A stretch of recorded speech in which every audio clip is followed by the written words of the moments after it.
I'm not gonna waste anyone's time talking about the exterior of this thing. It's just a van. You can see it. That's it.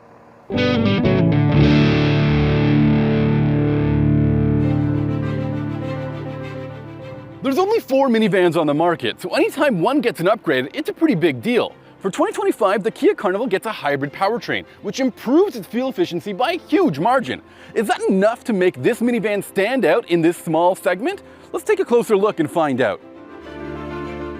There's a lot going on with the Kia Carnival, but mostly inside the minivan. Let me run through all of the seats and give you a rating of which seat is best for you and your kids. The highlight of the Kia Carnival are these lounge-like second-row seats, which are not only powered, but feature climate-controlled conditions. They're really fancy, they've got a footrest, and they recline so far back, but the main issue is they're very heavy and they don't quite flip forward so that you can access the third row or get extra cargo capability. In fact, you just have to hold this button until the seat folds all the way forward, and that takes a long time. The third row is perhaps the worst space for an adult, but it should work fine for kids. There's even latch anchors back here. And there's USB ports to charge your devices. One of the coolest features here though is that there are sunshades even in these tiny little windows so that you can keep the sun out of your kids' faces. Overall, I'd give this maybe a 6.5 out of 10. But let's move up into these fancy loungers and see if these are any better. So as you can see, here we're in the loungers of the rear seat, and they actually don't work that well if you've got the third row up or if you've got a very tall front seat passenger. So my feet are kind of touching the back of the front seats. But if all those conditions are met, you're in a pretty chilled place. You can relax really nicely, and there are some really easy to use child seat anchors in these second row seats.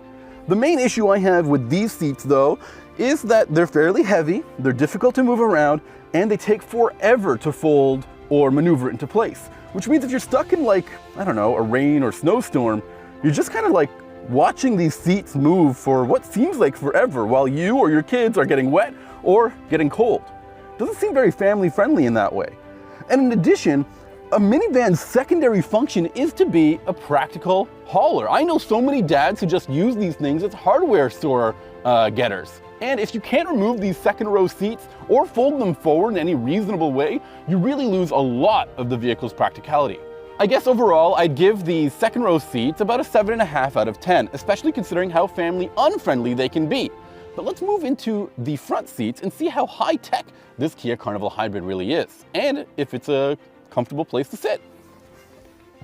Here we are in the pilot's chair of the Kia Carnival Hybrid, and as you can see, this vehicle is loaded with tech. There are two 12.3-inch displays, including a touchscreen here and a fairly customizable gauge cluster, but in addition to that, there's an 11-inch head-up display. Now, tying this all together, you've got a ton of USB-C ports, not just up front, but behind the front seats, and you've got a decent amount of storage, although not as much as I would really like.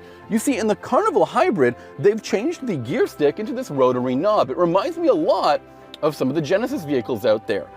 Normally, this helps free up some of the space in the center console, but as you can see, there's not a lot of storage down here. In addition to that, Kia has kind of streamlined some of the controls in the center stack. You see, right now it shows a bunch of media settings, but if you press this button, it'll show the climate control settings. It's a kind of neat way to switch between the two, but they don't automatically switch back. So you're constantly having to fumble through this and remember what the last screen you were on was to make any of your adjustments. In addition to all of this, there's a ton of features. I've got heated and vented seats up front, just like I do in the second row seats.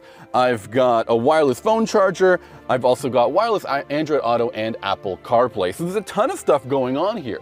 And one of the features I appreciate as a parent is that there's a passenger view. You can just press this button, you can see what's going on in the second row, and you can even zoom in on an individual seat to make sure everyone is safe, or you can check if they're actually sleeping or pretending to. One of the more interesting features of this infotainment system are these customizable shortcut buttons. There are these two stars, there's one on the steering wheel and one on the dash. You can map these to certain controls in the vehicle, although each button has its own set of controls that you can map it to. So in this case, I've set the one on the dash to go to my Android Auto projection system, and I've got the one on the steering wheel to go to that cam. One of the things I'm critical of is that they lock out certain features for each of the shortcut buttons. I prefer all of the media buttons to be on the steering wheel. This is where all your volume controls are anyway, so why can't I map this shortcut to the smartphone projection system and this one for the passenger cam, but I just can't set it up that way. I have to do it the other way around. Overall, I give the front seats an 8 out of 10 in terms of their comfort and feature availability. This is the place to be, not those other seats, right? But now that we've gone through all of these seats, why don't we take a drive and showcase what the Kia Carnival Hybrid is all about, and that's this fuel-efficient powertrain. Now, normally I don't spend a lot of time talking to people about how minivans drive. I mean, they're just a minivan. If it manages to stay on the road, that's a good thing, and if the car goes in the direction you point it with the steering wheel, that's also a good thing. But the big upgrade for this year's Carnival is the addition of this hybrid powertrain. It's the most powerful hybrid powertrain offered by Kia, and it features 242 horsepower and 270 pound-feet of torque. Now, people will realize that this is a little less powerful than the V6 that used to be in the Kia Carnival, but it has more torque. It's matched to a 6-speed automatic transmission and should deliver around 7.2 liters per 100 kilometers combined. That is a huge upgrade from the V6 model, which got closer to 12 liters per 100 kilometers, and in my personal experience, it was hard to get even that. Here we are in the car though, and there's a lot to talk about with how it delivers that power. In fact, if you put your foot down, you'll spin the front wheels and you'll trigger traction control, which is kind of wild for a minivan, especially a hybrid one. Now, I will note that fuel efficiency is not as good as a Sienna, which gets closer in the 6s range for liters per 100 kilometers combined. But it's fairly good, and if you have a light foot or you stay in the eco setting, you're gonna probably get that good fuel efficiency. There are 3 drive modes here, including a sport one, which I'm not totally sure why somebody would want to really be in a sport mode for a minivan. But in addition to the sport mode, you can use the paddle shifters to change the gears. If you're not in sport mode though, you can use the paddle shifters to change the regenerative braking, helping you to charge that little battery and improve your fuel efficiency overall, which is pretty cool for a hybrid. And as you can hear, the cabin is pretty quiet for a minivan. I mean, these things aren't the most aerodynamic, so usually you get a lot of wind noise, but here I'm not getting too much of that. The main issue though is when you put your foot down and you trigger the gas motor, it can get a little buzzy, a little loud, and if it stays on for a really long time, you'll probably notice that it's a bit drony too. One of the major criticisms of the Kia Carnival is that it's not available with all-wheel drive, which makes it a bit of an outlier in this segment because the Sienna and the Chrysler Pacifica both offer all-wheel drive versions.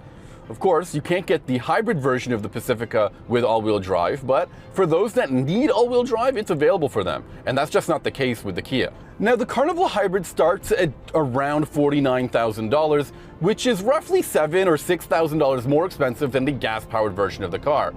Our model in particular is closer to $58,000, $59,000, which makes it a little bit more affordable than a fully loaded Toyota Sienna. Now, one of the things to consider with a minivan is how much space they have. I think true luxury comes with the ability to just throw stuff in the back of a car without having to Tetris everything in place, and I think the Carnival does that fairly well with the seats in place. There's just over 1,100 liters of storage space behind the third row, but you can't remove those second row seats. So if you fold down the third row and get the maximum amount of space, you really aren't getting all that much room unless you get a vehicle with the bench second row, which are removable. So this might be a bit of a deciding factor for you if you're picking a certain Carnival over the others.